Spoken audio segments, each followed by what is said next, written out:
Plush selling, P-L-U-S-N-H. We're looking at the L, listen. Listening is a function of asking, and in this module, we're going to look at two questioning approaches. One is the opening question, which is critically important and may not be what you think it is. And the second one is the three-question approach. As a result of this module, you'll be better able to understand how to more effectively use your opening question and then how to use the three-question approach to dig down and help your customers help themselves. The human mind cannot not respond to a question. So we want to use questions as often as possible when engaging our customer. However, the quality of the question determines the quality of the information that we are going to have.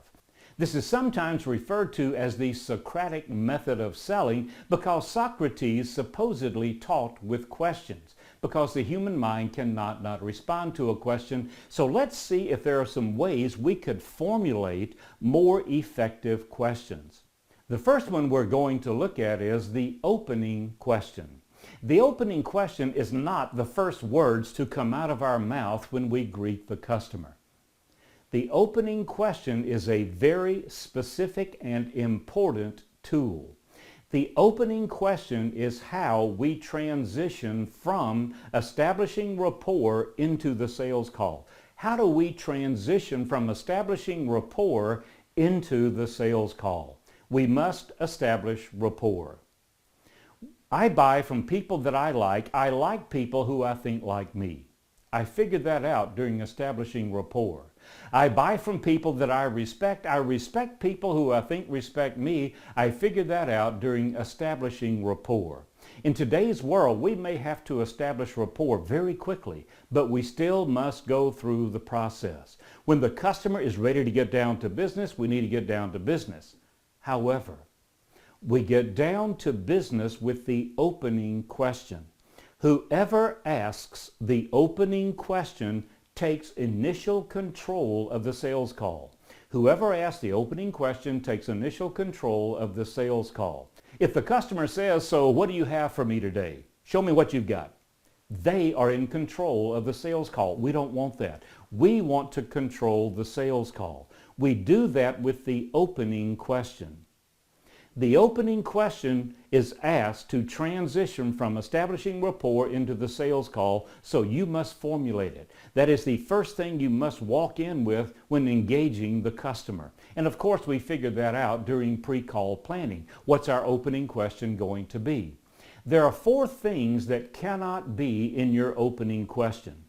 Your opening question cannot have anything to do with what you are there to sell. Isn't it easy for us to fall into the trap of saying, "Mr. Customer, are you aware of our 3.0 and all the capabilities that it has?" We're talking about our stuff. Our opening question cannot have anything to do with what we are there to sell, even if it will benefit them and benefit them significantly. Our opening question cannot have anything to do with our ancillary competencies. We have a 24-hour hotline, we have a help desk, we have whatever. The opening question cannot have anything to do with what you're there to sell or the ancillary capabilities that you have.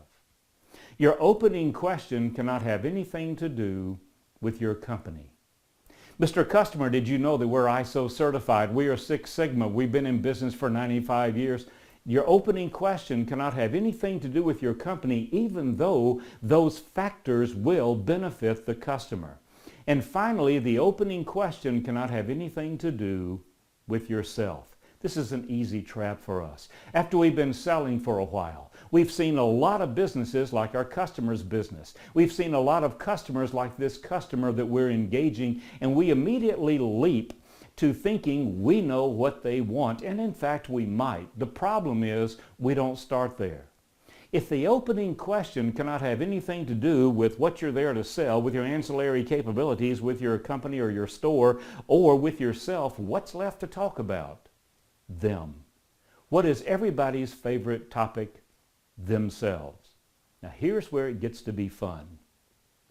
Your opening question must be something about the customer has never heard before. Your opening question must be something about the customer has never heard before. How in the world are you going to come up with that?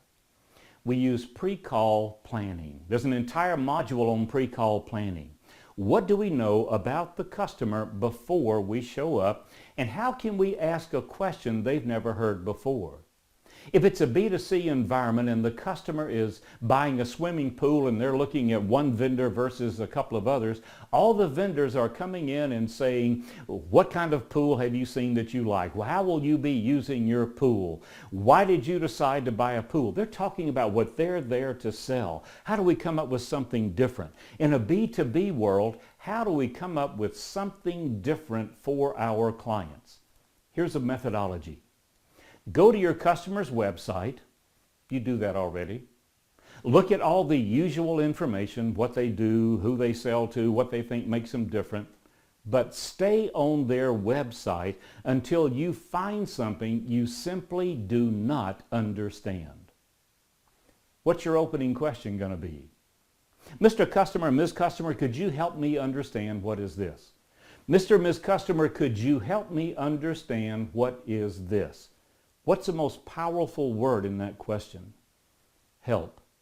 Anytime we can use the word help in a sales call, we need to do that. If you're responding to an RFP or an RFQ, the word help needs to appear on every page if possible. We will help you. We will help you serve your customers. We will help you help your employees. We want to use that word. It is a powerful, powerful word. Mr. Customer, I was on your website. I'm just curious, what is this in your industry? You'll find industry terms, you'll find terminology, you'll find branded names. Get them talking about their business at a deep level. Do not ask them, what do you do for a living, and talk at a high level. We should know that already. Dig all the way down. Your opening question must be something about the customer has never heard before. Practice this, role play this, and when you come up with a good one, share them with other people in your organization. The single most important function of sales is to teach, and not just to teach customers, but to also teach each other in our organizations. So the first questioning approach we've looked at is the opening question. Let's look at the three-question approach. The three-question approach. Here's how this one works. Anytime you're going to ask a significant question, and only you can define significant. It varies with every salesperson and it varies with every account. Anytime you're going to ask a significant question, ask the same question 3 times, 3 different ways, and then take the third answer. You'll be real close to the truth. Ask the same question 3 times, 3 different ways, take the third answer, you'll be real close to the truth. Customers don't lie to us. They respond to us based on conditioned behavior. What percentage of your customers are human? I know there are days you question that. They're all human, which means they are subject to the frailties of human nature. The number one attribute of human nature is habitual behavior. We do things out of habit. You and I, as sales professionals, use questions to break the habit. Call one of your best accounts and ask them this question. How are we doing? What's your customer probably going to say? Fine. Is that any information that you could use? Is that something else you could sell them? Is that another account you could call on? No, it's useless information. Who taught them to give us useless information? We did. Because when we called in the past and they said everything's fine, we just moved on into our sales call. What we want to find out is, how well are we really doing? No vendor is doing fine. Fine is an arbitrary line between things are going great and things aren't going great. Customers use it just to get us out of their hair. We want to drill down. So the first time we ask the question, we would ask, how are we doing? The customer says, fine. Rephrase it.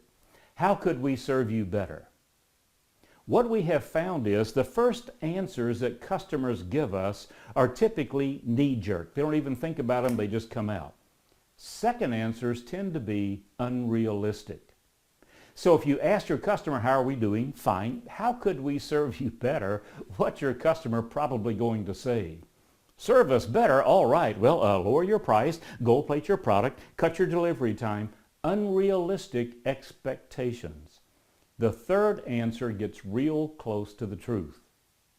So I sit down with my clients. How are we doing? Fine. How could we serve you better? Well, cut your price.